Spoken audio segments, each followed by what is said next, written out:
School में हम बच्चों को पढ़ाने रखते हैं, उनको उनके स्टैंडर्ड के हिसाब से टेक्स्ट बुक दी जाती है।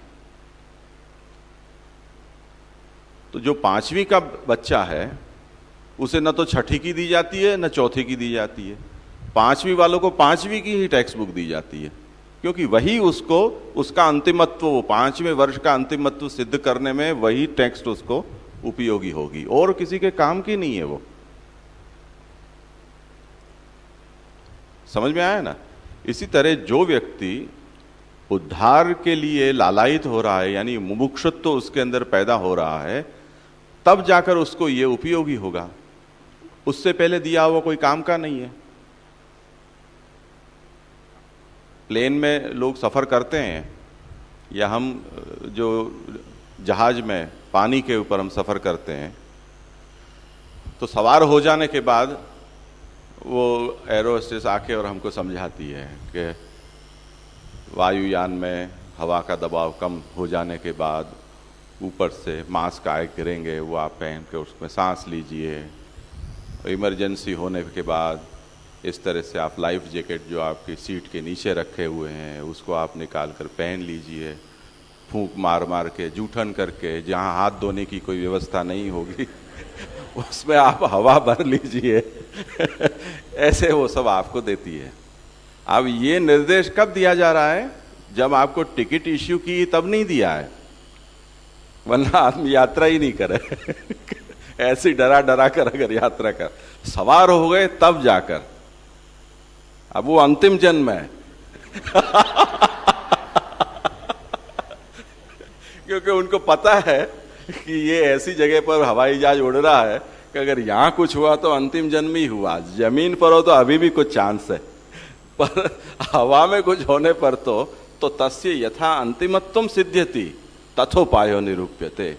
आपका ये अंतिम जन्म सिद्ध हो उसका उपाय आपको बताया जा रहा है।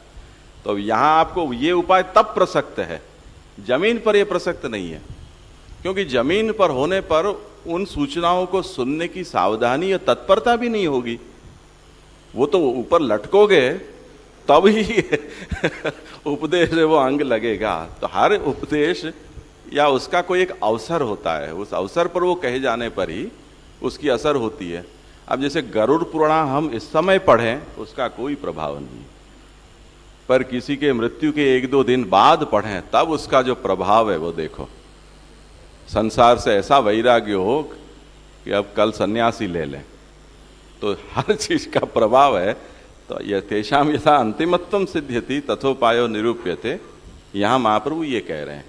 अब ये और बात है कि ग्रंथ छप गया और आपके हाथ में आ गया तो आप हम सब ने पढ़ना चालू कर दिया, चाहे अंतिम जन्म हो या भी 1 लाख जन्म और होने वाले हो, हमको तो पता नहीं है, पर फलित उसे होगा।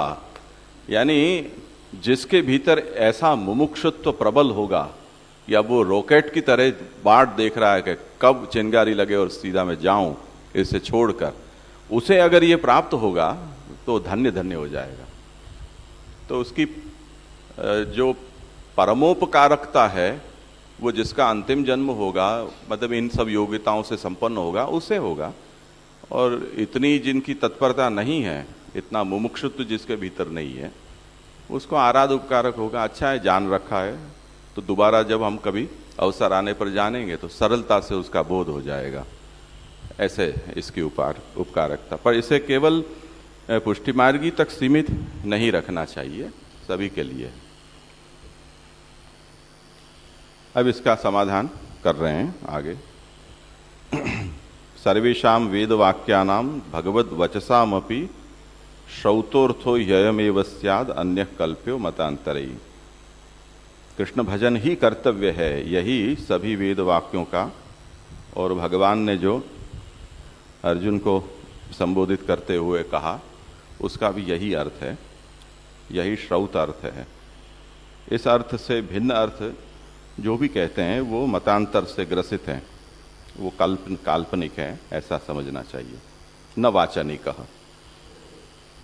कृष्ण वाक्यानुसारेण शास्त्रार्थम ये वदन्ति ही ते ही भागवता प्रोक्ता शुद्धास्ते ब्रह्मवादिनः।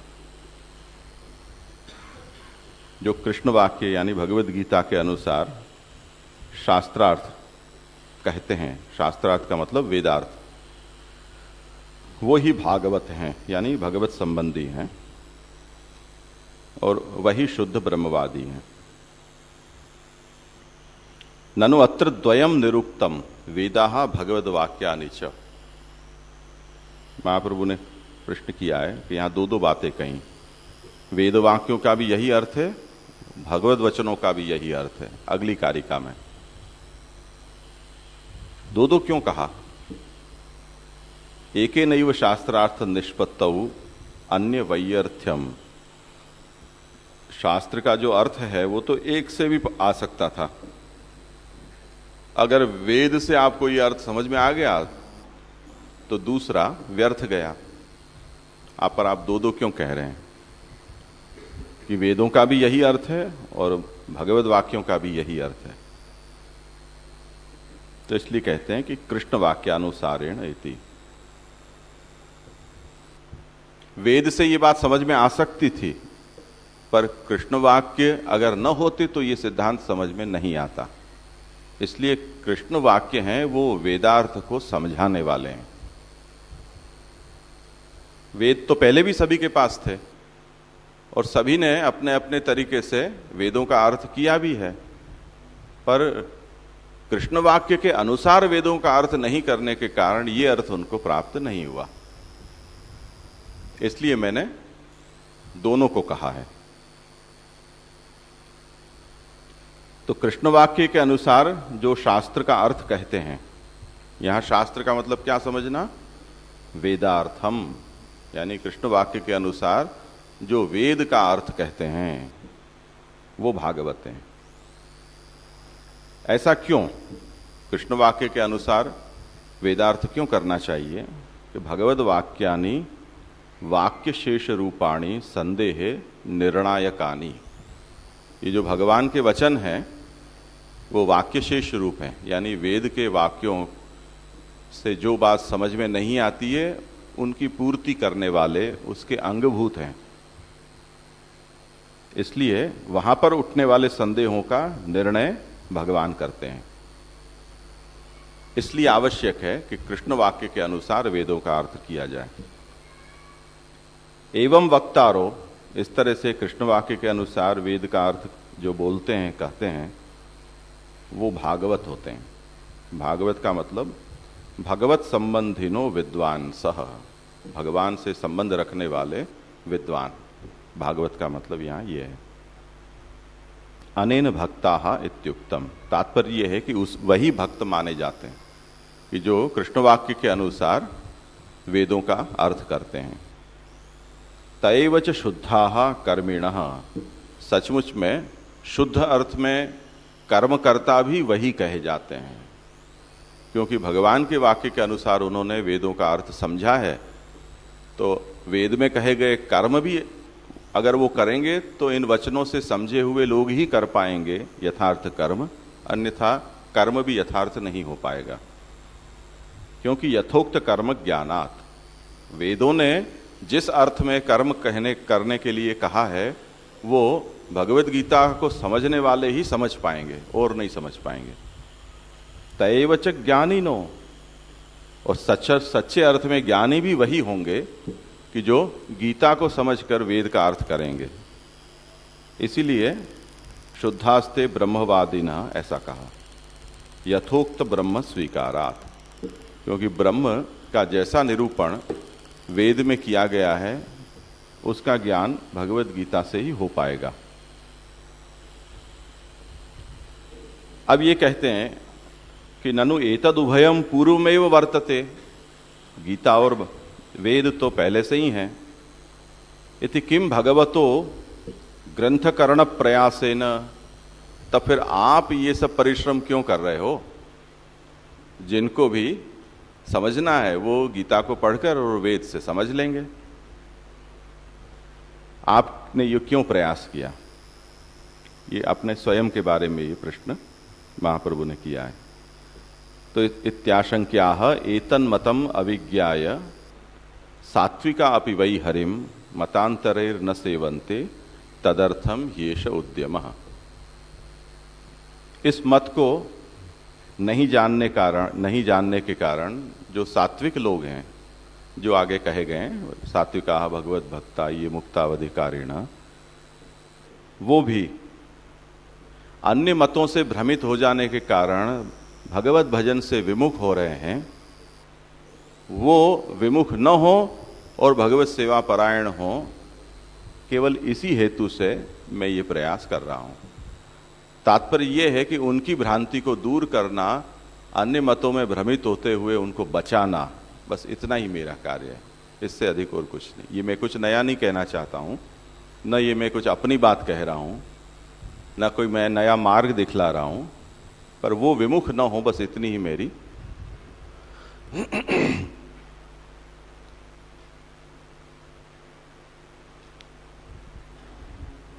मतम सिद्धांतः, एतन मतम, इस मत को यानी इस सिद्धांत को। कौन सा सिद्धांत? अधिकारेण अनधिकारेण वा कृष्णमेव सेव्यः, ये जो सिद्धांत है वो ऐसा। इस सिद्धांत को जो नहीं जानते हैं, सात्विक होते हुए भी ऐसा क्यों कहा? तो कहते हैं कि स्वरूप योग्यता, ये है वो स्वरूप योग्यता है उनकी।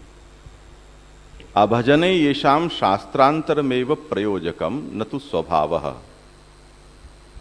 ये जो विमुख हो रहे हैं, वो कौन विमुख लोगों को मैं कहना चाहता हूं कि जो सात्विक हैं, यानी जो स्वभाव से तो भगवत भजन के लिए योग्य हैं, उनका स्वभाव विपरीत नहीं है, यानी उनकी अयोग्यता को फिर योग्यता में पलटना, ऐसा मेरा कोई उद्देश्य नहीं है। वो योग्य ही हैं, बस भ्रमित हैं, इतना ही उनमें गड़बड़ी है। तो उनकी भ्रांति को मैं तोड़ना चाहता हूं। और उनकी भ्रांति क्या है? शास्त्रांतर में वो प्रयोजकम, वो अन्य अन्य जो मोहक मत हैं, उन मतों में फंसकर वो अपने मार्ग से विमुख हो गए। उनका स्वभाव ऐसा नहीं है कि वो स्वभाव से प्रभु से विपरीत हो। इसलिए मत निराकरणेन प्रवृत्ति ही संपाद्यते इत्यर्थः। बस मुझे तो केवल इतना ही करना है कि आप जिन मार्गों को सन्मार्ग समझकर जा रहे हो, वो सन्मार्ग नहीं है, भ्रामक हैं, बस इतना कहना है। बाकी वो तो अधिकारी हैं ही अपने आप, इतना जान लेंगे तो भगवान की ओर मुड़ जाएंगे। बस मैं इतना चाहता हूं। तो ये पूरा जो उपक्रम है महाप्रभु का, उसके पीछे का जो रहस्य है, वो महाप्रभु वो परमत का खंडन या अन्य मत का निराकरण, यही आपका उद्देश्य है। उसको समझकर जो उत्तम होंगे वो अपने आप अपने मार्ग में मुड़ जाएंगे, अनुसरण करते हो जाएंगे। या में सात्विक को आपने अर्थ किया स्वरूप योग्यता, मतलब उनकी भजन में स्वरूप मतलब योग्यता है उनकी, पर वो शास्त्र मोह शास्त्र के कारण वो भ्रमित हो गए हैं। उनके लिए या के लिए ये रचना कर रहे हैं आप। हाँ। तो पूर्व में सात्विक को अर्थ आपने ऐसा किया तो कि जो अलौकिक जो कुर्वंती वेहतादपि अधिकम ये कुर्वंती, तो कुर्वंती करते हैं जो मतलब योग्य, जो मोहित हो गए, ऐसा तो अर्थ यहाँ में समझ नहीं आ रहे हो कि वो कर रहे हैं अधिक तो, और यहाँ में आप कह रहे हैं कि वो मोहित हो गए हैं जो सात्विक हैं। अधिकारी में जब शुरू का ग्रंथ को अधिकारी है, वो ऐसा है कि जो कर रहे हो है अधिक अलौकिक सुवी, और बाद में उनके लिए ही आप ऐसा कह रहे हैं कि वो जो मोहित हो गए उनके लिए मैं कर रहे हूँ। तो पढ़वे वाले जब वो मतलब जो इनके अधिकारी सच्चे अधिकारी हैं, वो तो ऐसे हैं जो कर रहे हैं, पर आप उनके लिए ही फिर ये कह रहे हैं कि मोहित हो गए हैं उन मतलब सात्विक, जिनकी योग्यता है पर वो कर नहीं रहे हैं, कर नहीं पा रहे हैं, मोह की वजह से फंस गए हैं। और शुरू में आपने कही कि वो पढ़े हुए जो आके अधिकारी, सच्चे अधिकारी वही हैं जो कर रहे हैं अधिक। देखो इसमें ऐसा है कि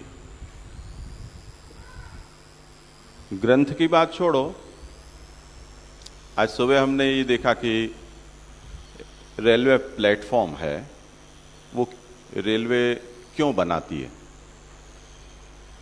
कि आने जाने वाले जो यात्री हैं उनकी सुविधा के लिए वो व्यवस्था होती है प्लेटफॉर्म की।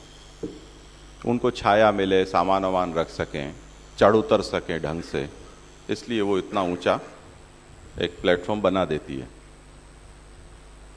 अब उनका तो प्रयोजन साफ है,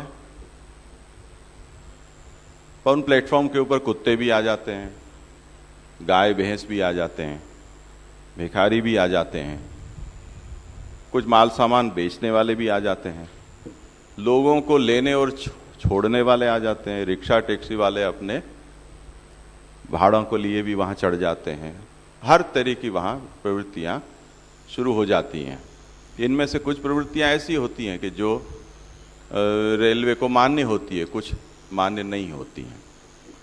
अब रेलवे ने ये सोचा कि चलो ये इस तरह से अराजकता हो जाए और जो जिन यात्रियों के लिए खास ये व्यवस्था है उनको असुविधा होने लग जाए, वो ठीक नहीं। तो उन्होंने एक प्लेटफॉर्म टिकट का प्रावधान कर दिया कि आप जिनको भी जाना हो वो प्लेटफॉर्म टिकट लेकर जाए। और वो टिकट ऐसा नहीं है कि वहाँ आप अपना बोरिया बिस्तर लेके और बस जाओ, वो कुछ समय के लिए आपको प्लेटफॉर्म के ऊपर खड़े रहने के लिए छूट देती है। अब जिस प्रयोजन से ये व्यवस्था हुई, पर व्यवस्था खड़ी होने के बाद हर आदमी अपना अपना प्रयोजन उसमें सोच लेता है और उसका उपयोग शुरू कर देता है। ये एक व्यावहारिक कठिनाई है। अब कोई व्यक्ति ऐसा हो, एक मैं छोटा दृष्टांत देता हूं कि लालू प्रसाद यादव ने यह सोचा कि नई नई ट्रेनें चलाना उसके बजाय ट्रेनों में डिब्बों को बढ़ा देना ज्यादा अच्छी बात है। पर वो समस्या उसके दिमाग की ये है कि उसने, क्योंकि बिहार में घास खाली बहुत, इसलिए उसको ये पता नहीं है कि रेलवे की लंबाई और प्लेटफॉर्म की लंबाई क्या होती है। अब समस्या ये हुई कि डिब्बे तो बढ़ा दिए, सब लोगों ने ताली बजा दी लालू जी को कि वाह वाह वाह आपने बहुत अच्छा किया। बाद में पता चला कि जितनी लंबी ट्रेन हुई उतना प्लेटफॉर्म नहीं होते हैं, प्लेटफॉर्म छोटे रह गए। अब जिनको चढ़ना हो और उतरना हो उनको 5-5, 6-6 फीट ऊंचाई से चढ़ना और नीचे कंकड़ पत्थरों में उतरना, धूप बरसात ठंड, इन सब में उनको सामना होना। कई कई प्लेटफॉर्म ट्रेन ऐसी हो जाती थी कि प्लेटफॉर्म के तुरंत बाद रेलवे क्रॉसिंग आते थे तो इंजन वहां खड़ा रह जाता रेलवे क्रॉसिंग के ऊपर। अब आपने कर तो दिया, पर प्लेटफॉर्म जिन लोगों ने सोचकर बनाया था उन्होंने रेलवे की लंबाई उस तरह से सोचकर प्लेटफॉर्म बनाया था, पर आप लोगों ने शुरू कर दिया। हर व्यक्ति ने अपना अपना प्रयोजन सोचा। तो एक बार जो वस्तु हमारे सामने आ जाती है तब बनाने वाले का जो मुख्य प्रयोजन है उस प्रयोजन के साथ साथ दूसरे प्रयोजन भी उसमें जुड़ते जाते हैं। अब कोई व्यक्ति ये कहेगा कि महाप्रभु जो ये इसमें लिख रहे हैं वो तो हम जानते हैं और हम उस तरह से जी रहे हैं। वो व्यक्ति अगर ये ग्रंथ पढ़ेगा तो उसे क्या होगा? इसमें कोई अपूर्व पदार्थ उसे प्राप्त नहीं हुआ, पर महाप्रभु के प्रति उसको आदर होगा तो वो ये क्या कहेगा कि चलो अच्छी बात है कि हमने जो सोचा वो महाप्रभु के द्वारा एंडोर्स्ड है, उनके द्वारा मान्यता प्राप्त हो गया वो। तो उसके लिए एक अधिक आश्वासन हुआ कि हमारा निर्णय गलत नहीं था, सही था। तो हर व्यक्ति जो इसको लेगा उसकी अधिकारिता के अनुसार इसके प्रयोजनों को सोचना होगा। पर महाप्रभु ने क्यों प्रकट किया, वो अपनी तरफ से आपने इसे साफ कर दिया कि मैं ये चाह रहा हूं। आया ना ध्यान में? इस तरह से इसे समझना होगा।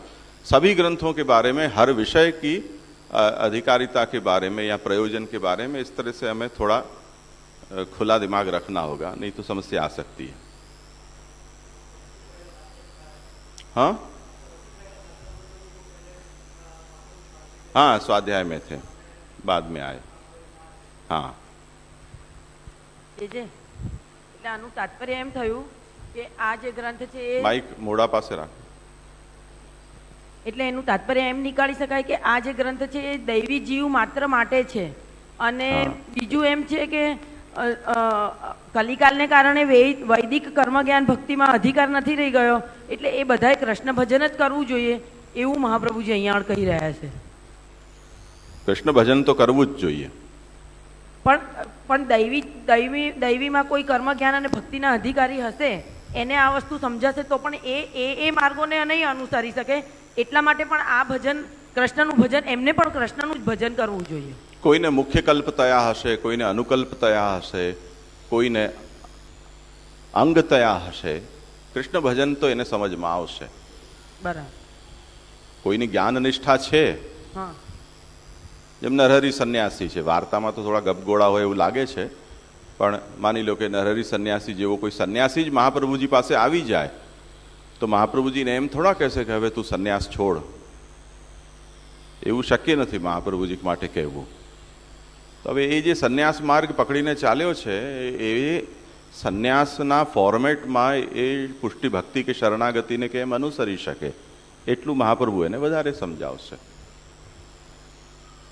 એવી રીતે કોઈ કર્મમાર્ગી પણ આવી જશે તો કર્મમાર્ગીને પણ મહાપ્રભુજી એમ જ કહેશે કે સારી વાત છે, તું તારું જે અગ્નિહોત્રાદિ કર્મ છે એ પંચયજ્ઞ રૂપ તું જીવન તારો જીવ, પણ સાથે સાથે ભગવત ભક્તિ શરણાગતિ મુખ્ય એમાં તારો આશ્રય છે એ પ્રભુમાં રાખ.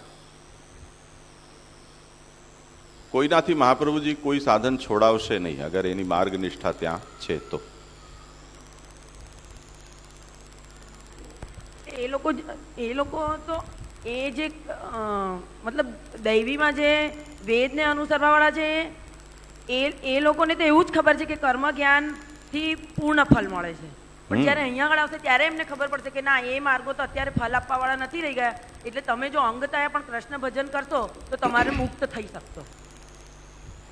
ये समस्या ऐसी है कि जब हम कुछ करना शुरू कर देते हैं और एक लंबे समय तक या कुछ पीढ़ियों तक वो क्रम हमारा यहाँ चलता रहे, तब हमारी अहंता ऐसी हो जाती है कि हम उससे जानते हुए समझते हुए भी छोड़ नहीं पाते हैं.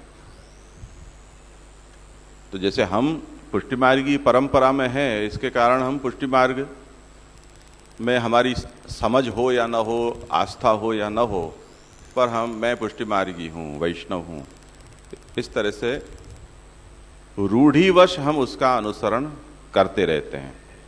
इस तरह की परंपरागत रूढ़ी उपासना की, कर्म की, ज्ञान की, सभी मार्गों की है ही.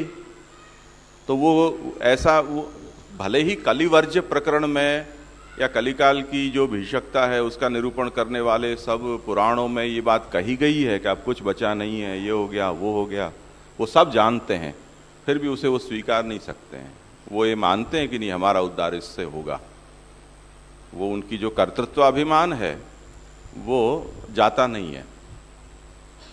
तो उनके लिए मुश्किल है कि उनको वो साधन निष्ठा को छोड़कर वो शरणागति या भक्ति में आए. तो महाप्रभु उनको छुड़ाएंगे भी नहीं. वो तो जहाँ महाप्रभु पुष्टि मार्गी को ये उपदेश दे रहे हैं तब भी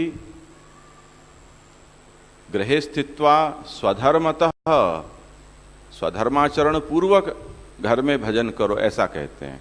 इसी तरह स्वधर्माचरणम शक्त्या विधर्माच निवर्तनम, शक्ति अनुसार स्वधर्माचरण का पालन करना चाहिए और साथ साथ भगवत भजन करना चाहिए.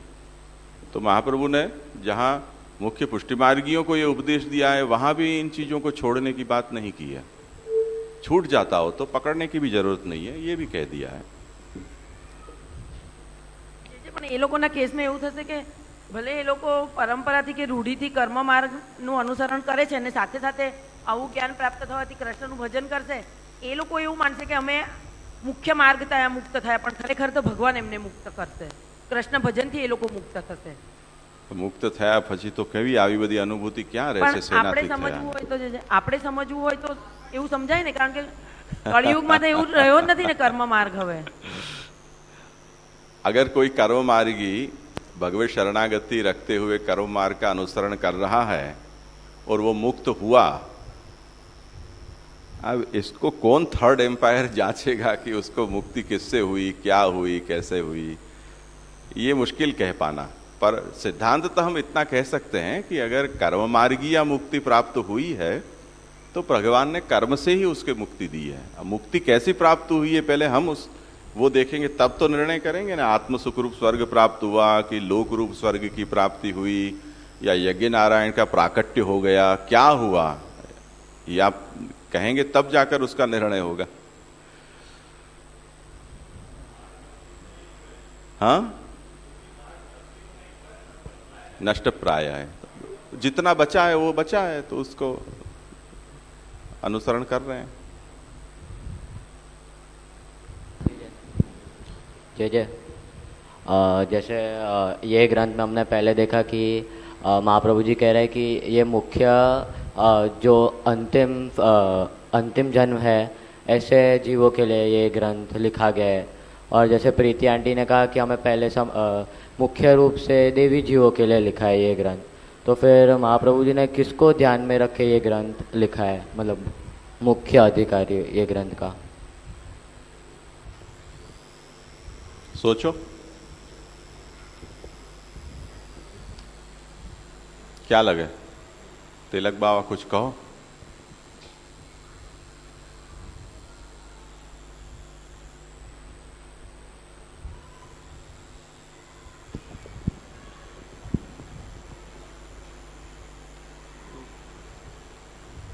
पुष्टि जीवों के लिए ही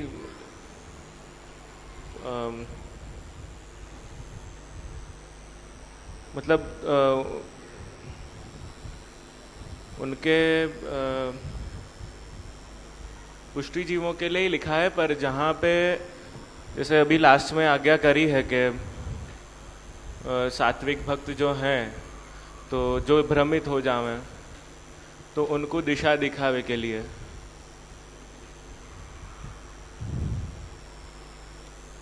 हमें ऑप्शन खुले रखने होंगे। दैवी जीवों के लिए ये है, दैवी में पुष्टि भी होते हैं और मर्यादा मार्गी भी होते हैं। मर्यादा मार्गी अगर इस बात को समझेगा और मर्यादा मार्ग के अंतर्गत वो जो कोई भी साधन या जो मार्ग का अनुसरण कर रहा होगा तो उसे उसका राइट पर्सपेक्टिव समझ में आएगा और प्रभु की उद्धारकता समझ में आएगी। इससे ये लाभ होगा कि पहले वो शुद्ध साधन निष्ठा से उस मार्ग का अनुसरण कर रहा था, अब वो प्रभु के प्रमेय बल पर अधिक आश्रित होकर यथाशक्ति अपने मार्ग का अनुसरण करेगा। इतना फर्क है। चाहे वो ज्ञान मार्ग हो, चाहे कर्म मार्ग हो, चाहे उपासना हो, चाहे पुष्टि मार्ग ही क्यों न हो। पीछे तो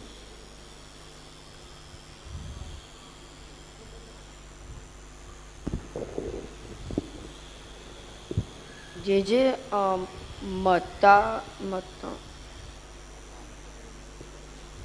मतांतरेण न सेवन्ते, जे उसका अर्थ वापस रिपीट कर। इस मत को नहीं समझने के कारण सात्विक जीव भी अन्य मतों में भ्रमित हो जाने के कारण हरि की सेवा नहीं करते हैं। उनको मतांतर से भ्रमित होते हुए बचाकर हरि की सेवा में लगाना, इस हेतु से मैंने इस ग्रंथ की रचना की है। अन्य मतांतर ही मतलब अन्य मतों में भ्रमित हो जाने के कारण हरि की सेवा वो नहीं कर रहे हैं। आया समझ में?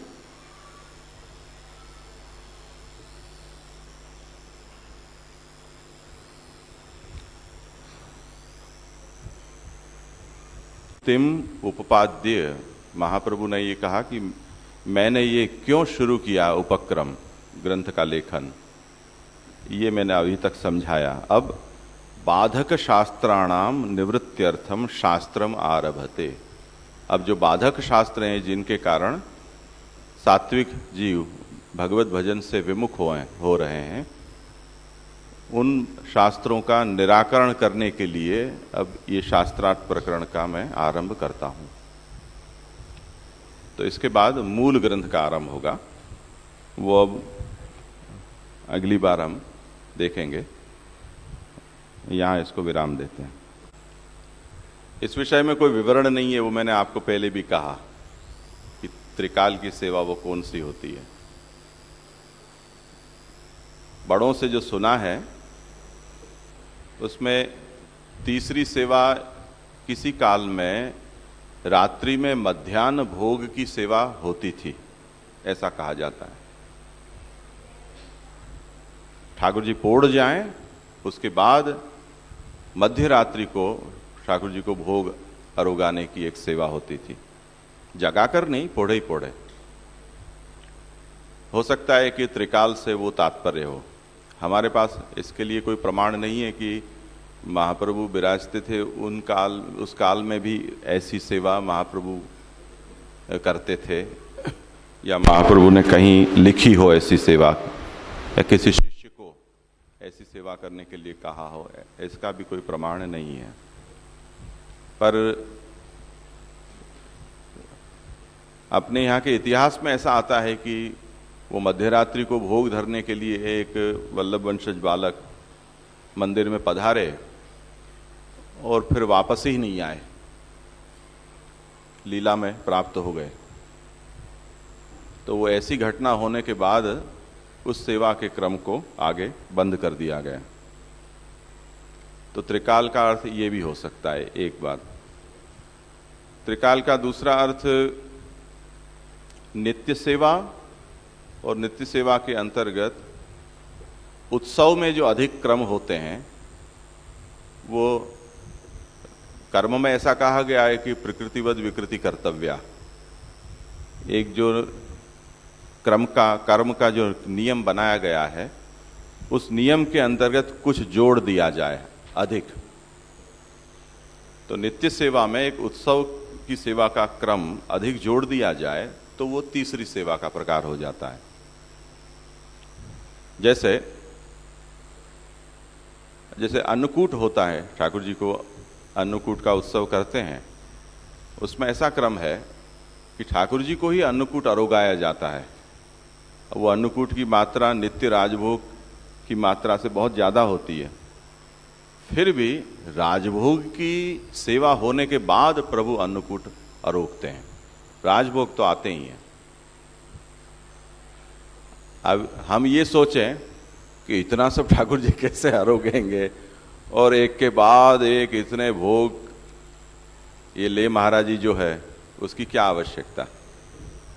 वो जो प्रकार है वो ऐसा है कि एक बार ठाकुर जी के दीपावली का जागरण होने के बाद ठाकुर जी को मंगल भोग आदि आ जाएं,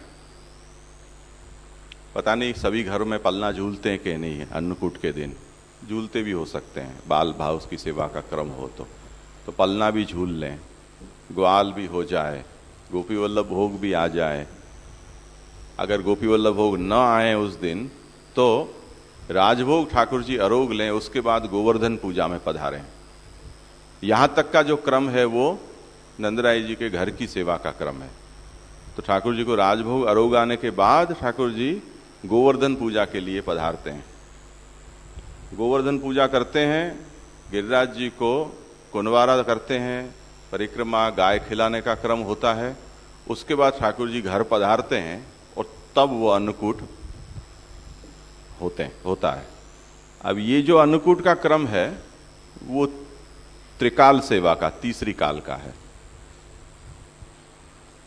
समझ में आया ना। अन्नकूट भोग सरने के बाद वापस वही गोचारण से वापस पधारे, उत्थापन हुआ, फिर ग्वाल संध्या शयन, ये क्रम चला। इसी तरह दोलोत्सव होता है, रथोत्सव होते हैं इसमें, और प्रबोधिनी का जो जागरण होता है, इन सब में भी ऐसा होता है कि अतिरिक्त भोग के क्रम होते हैं। 4 भोग रथ यात्रा को होते हैं, 4 भोग का क्रम दोलोत्सव पर होता है। इसी तरह प्रबोधिनी में भी रात्रि का जागरण और ये क्रम होता है। तो ये सब जो सेवा का प्रकार है उसे हम त्रिकाल या चतुष्काल या पंचविध काल, इस तरह से हम उसको समझ सकते हैं। यानी उसके ऊपर किसी तरह की सीमा हम नहीं बांध सकते हैं सेवा के समय में। अन्यथा क्या होगा कि महाप्रभु ने कहा कि द्विकाल सेवा करो, तो बीच की जो सेवा है उसके लिए फिर अवसर नहीं रहता है, या महाप्रभु की आज्ञा उसके लिए उपलब्ध नहीं रहती है। तो महाप्रभु ने इसको भी उल्लेख करके कह दिया है। ये दूसरा इसका अर्थघटन है। और तीसरा यह है कि जो प्रत्यक्ष सेवा का प्रकार होता है एक, यानी सन्मुख का, और दूसरा एक अनवसर में सन्मुख में न हो ऐसी सेवा का प्रकार, यानी सेवा संबंधी हम जो भी अन्य तैयारियां करते हैं वो भी सेवा का ही एक प्रकार है, उसे भी त्रिकाल सेवा मान सकते हैं। ऐसा समझ में आता है। ये सही है या नहीं है ये तो महाप्रभु जी जाने, पर इसका कोई विवरण प्राचीन आचार्यों के ग्रंथों में प्राप्त नहीं होता है।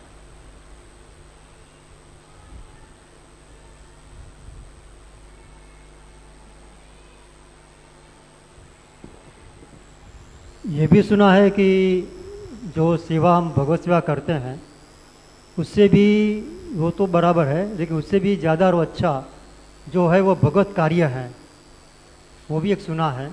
तो ये त्रिकाल सेवा में ये भगवत कार्य का एक विचार हो कि भाई वो त्रिकाल सेवा में गिनी जाए, क्योंकि भगवत कार्य जो है वो भगवान के लिए और भगवान के किया हुआ जो बोला जो है कार्य वो भगवत कार्य बोलता है, जो सेवा से भी अधिक है।